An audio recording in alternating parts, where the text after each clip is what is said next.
If you're a heating and air conditioning technician or even a salesperson, how do you communicate failure or problems or warranty issues to a homeowner with a system or a repair, and why does it matter? This is a fantastic question.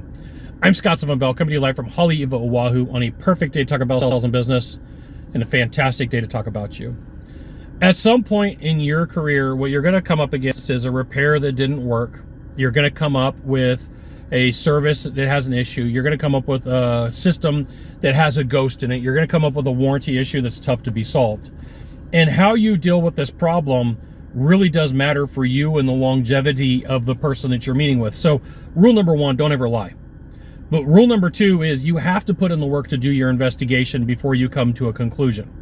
And so when I was on a management team, new technicians, new salespeople really struggled with this because they didn't know what to say, they didn't know what to do, and out of nervous energy, they said the wrong things, okay? And so when you're wearing a uniform and it says service technician, or you're wearing a badge that says comfort advisor, you have weight to what you're saying, especially if you made promises at the kitchen table. So first and foremost, let's say that you end up on a system that's got a problem. Your first rule is, before you jump to any conclusions, is to give it a full investigation. Your first rule is to take the time to find out everything that you need to know, to review the notes, to take a look at the system. If you're a comfort advisor or technician, this may mean that you go into your CRM before you get there and become familiar with the equipment, the placement, the pictures, the images, the notes from you, the notes from other technicians, the other services, and then get the side of the homeowner. Now, super importante here is you take notes. So if I'm meeting with you and you're Bob Smith, I'm going to say, hey, Bob, I'm here to solve XYZ concern. I'm up to speed on a lot of stuff, but I'm going to ask a couple of questions. Is it okay if I take notes? And so the notes are meant to show respect, that you really do care. Please care about your clients, that you really do care about them getting a good outcome, for them to have something that they can work with, for them to have the ability to do something that is meaningful for them because they've spent the money, okay? Next up, if you haven't already checked warranty, check your warranty, know your warranties and guarantees, and say, hey, here is, in your mind, what are the opportunities? What can we do to solve this problem? Once again, if you make anything up, whatever you make up is going to come against you probably 10 or 15 fold. So don't make anything up. Don't lie about what you can and can't do. Don't lie about the equipment. And number three, ask the homeowner what they think they want as a solution, okay? At least it's a starting point. So the question's going to sound something like this. In your mind, what would solve this issue for you? And for some people, they're going to say, just fix the problem. That's cool.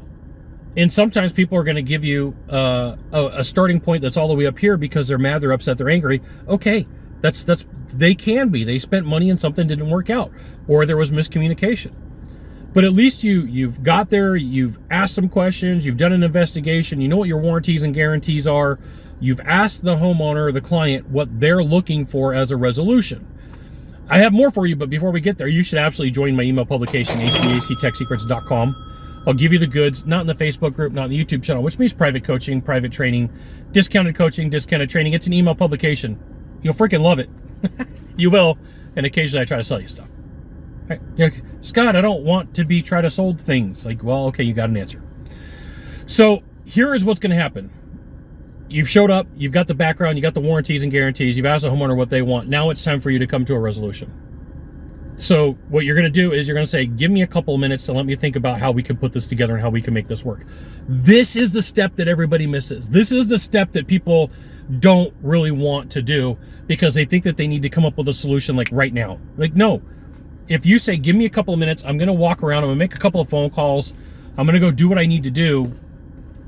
Give yourself some time to think through, if we do this, then this happens. If we do this, then this is what happens. Sometimes it's going to be cut and dry and you don't have to do this, but give yourself some time, right? You may have to go and sit in the car, in the van, in the transit, and call the owner and say, hey, look, here's the situation we're up against. Here's what I believe it's going to take to solve it. I just need your permission, just giving you the knowledge, just keeping you up to speed, right? But once again, do not lose the trust of your client. Don't make anything up.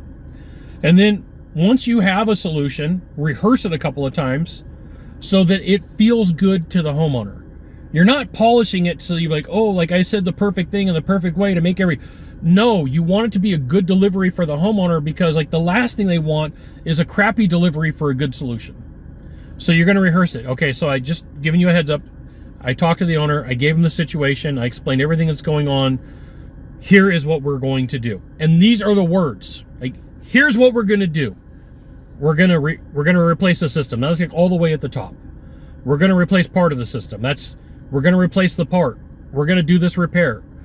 And here's what we're going to give you because of what you've done to have to put up with this. Right? Now, be aware, as a bonus, that this moment right here is where people either are cool with stuff or they are going to pin you down and do everything they can to take advantage of you. And, you know, when somebody's in a bad situation and tries to take advantage of the situation because, you know, something happened, they're usually very difficult to deal with because they're unreasonable. This is where you got to be patient. This is where you got to take some time. This is where you got to work through what's going on. It's about 80-20. 80% of the time people are just like, hey, just give me what you promised. 20% of the time people are like, I got you. I got you over a barrel. Now you've got to do what I want you to do. And then when you're done, deliver whatever the option is. Deliver what you promised them and set something on your schedule to follow up. Okay. So I rarely had problems with installs. I rarely had problems with clients because let's say that I come to your house and we have a problem. I got to come back. We got to fix something. I would say, okay, why don't we put something, I'm here, I'm going to book a meeting from a meeting. I'm here, why don't we book a time for me to come back and just validate a week later that everything's working? Okay, let's do that. And then I would show up and you know what I would do? Oh, holy heck, I would ask for referrals. Who's going to be my best evangelist? Somebody that I did an install for, nothing went wrong and they were happy, or somebody I did an install for, did a system for, and everything went wrong, and then I stepped up and did and promised everything that I was going to do. There's nothing wrong for asking for referrals if you've delivered everything you promised, if you told the truth, and if you've been good to the person you met with. If you're doing shady stuff, get out of the industry. You got one of three things to do from here, just one of three. Find the subscribe button, click on it every time I send out a video. You'll get an update. 2, and follow. 3, share this video with a friend. We'll see you soon. Thanks for watching.